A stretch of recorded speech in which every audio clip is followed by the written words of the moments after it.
Hey, let me talk to you about something that's pretty controversial, but I believe the United States election has become way more than politics. I see the rise of evil manifesting in the world today and manifesting in this election. You know, there's been 2 assassination attempts now on President Trump, with the CIA under question for their incompetency. Barry Soper, a journalist for the New Zealand Herald, wrote an article last week, and he said this: "How on earth can anyone go out and vote for a man like Donald Trump is beyond me." Well, firstly, that's an indictment on over the 70 million people who voted for Donald Trump last election. I would say that either Barry has his head in the sand or is very ignorant of what is happening in the United States right now, and is very ignorant also of the danger that Kamala Harris would be not only to the United States, but indeed to the whole world if she became president. Or maybe Barry, just like many others on the left, progressive liberal people have so-called news reporters, have drank the Kool-Aid. In other words, they have bought into the lies and the deceptions of the propaganda machine. It's put out by ABC, NZBC, and CNN and the likes. It's becoming obvious that this election is more than just a political election. There is so much at stake. Now, I know that Donald Trump's attitude at times, his public persona, may rub people up the wrong way. It seems people either love him or hate him. But forget his personality, look at his policies. The truth is the alternative to Donald Trump being in office is having the very real danger of Kamala Harris in the White House. She is one of the most progressive, liberal, Democrat politicians. She is well known to be further left than Bernie Sanders, who's an outright socialist. Her father was a Marxist professor. She is so full of socialistic Marxist ideology, such as the government price-fixing goods. This is among the few policies, by the way, she's come up with, but along with the open borders. She is a woke society, do say diversity is our strength. Now, where in fact it's unity that brings our blessing. Unity is our strength, not our diversity, and unity is very sadly missing in the United States today due to the radical left. Kamala is also against free speech. She wants to close down Elon Musk, just as the Biden and Harris administration put pressure on Facebook to silence and cancel certain opinions contrary to the narrative, like mine, and that now has been publicly admitted and stated by Zuckerberg. Well, free speech is a hallmark of a free society. Silencing voices is a hallmark of totalitarianism. Kamala wants all of America to have full-term abortion rights under the twisted, demonic pretense of a woman's productive health system. So does her vice president pick.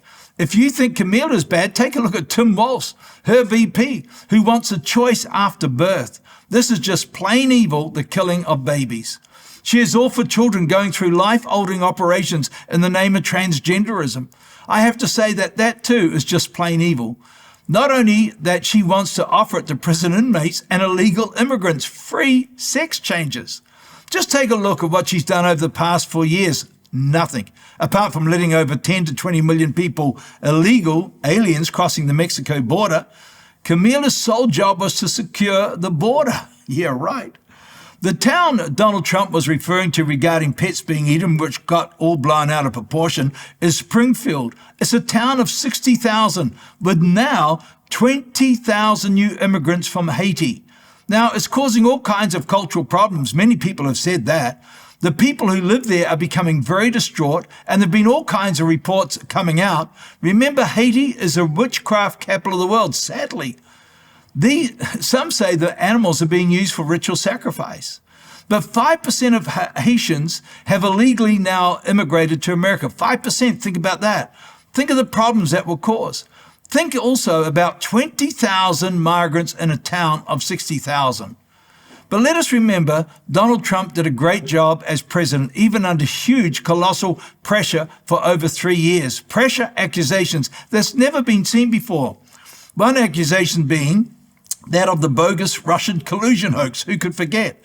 But that not only now has been proved utterly false, and it was started by Hillary Clinton and the complicit CIA involvement. They should be in jail for not only false accusations, but dragging America through the greatest hoax of all, costing billions of dollars. I've not seen any apology in our newspapers. And what about Hillary Clinton's laptop saga, destroying all those top secret documents? That wasn't a false story, but where's the consequences? Nor, by the way, is it a false story about Hunter Biden's laptop. Hello. Yet the left continue their cover-up, and we could go on. For those decrying Trump's wealth, he never took a salary for being president, donating it back to charity. He does not have to be the president. He doesn't have to be in the public eye. He does not have to run for the president, put up with all this rubbish the left is throwing at him. He had a great life. He could have just played golf, enjoyed his great family, his wife and homes. Who needs and wants to put up with all the horrendous media attacks, all jacked up, framed up court cases, costing him millions, by the way? Do you really think he would have all those legal charges if he was not in politics? Admittedly, as I mentioned regarding the debate, Harris may have been better prepared. She spoke well in the debate. She baited Trump and he bit, hook, line and sinker. But at least you know what you're getting with him. Kamala did not answer the question. She has still no policies. She actually lied, flip-flopped on every subject, such as fracking, all to endeavor to gain the votes of the middle. She was not held to account by the two left moderators who did a disservice to their profession. In the debate, the two ABC very biased moderators who pushed back and so-called fact-checked Trump at least 10 times, yet not once pushed back on Kamala with her lies. Throughout the debate, they gave her a free pass, even as she mentioned and did not answer the question. Even the opening one, are Americans better off today under her administration? The answer is obviously not. The economy and the border being the two biggest issues facing the people, yet Kamala just starts off telling us a big sob story about her upbringing. And she outright lied about no active US servicemen serving abroad in the war zones today under her administration. The moderators needed to apologize, as their so-called fact checks on Trump were not always accurate. In relation to abortion, there are states that have full-term abortion laws, sadly, just like here in New Zealand. Yet they decried Trump for saying so. Now, Trump may not be the best public speaker, saying things that are best not said, taking the bait when Kamala questioned people about leaving his rallies and so forth. But without taking the bait, hook, line, and sinker, and as someone said, hey, he not only swallowed that, but the whole boat. The truth is he does get massive rallies, the biggest in politics. He should have just let it slide, but Donald, being Donald, just couldn't.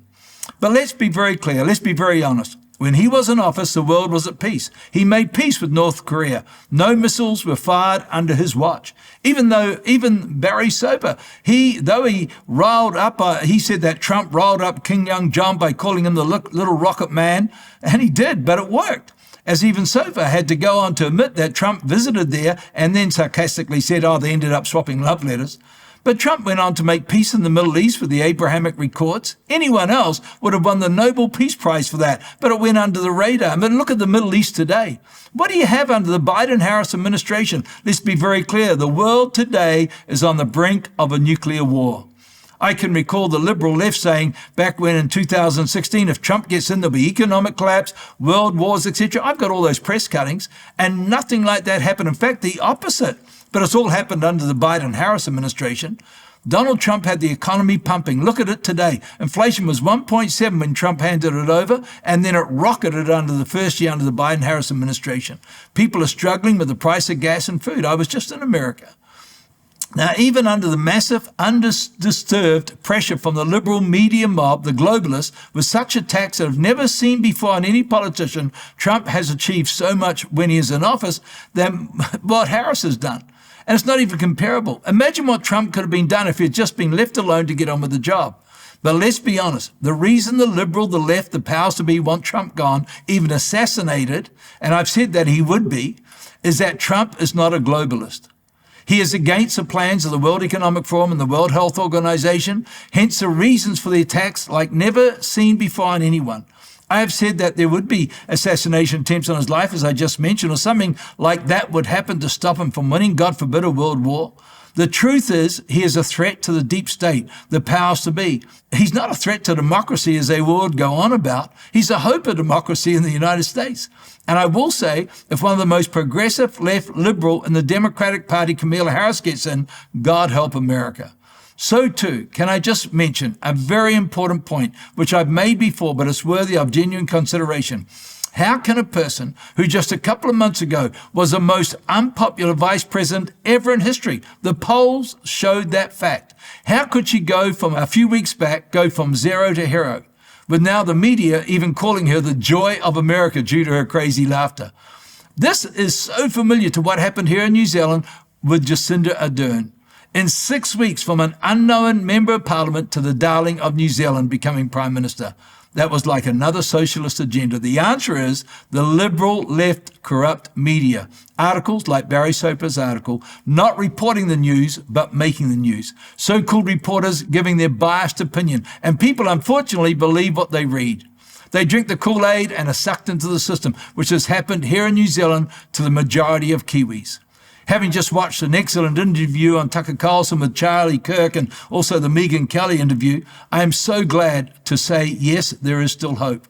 But I say, wake up, people, wake up, New Zealand. Don't be so ignorant to think that the outcome of this USA election will not affect us, for it will. So, hey, let's not drink the Kool-Aid, but let's be aware and awake, and let's be in prayer for the coming election.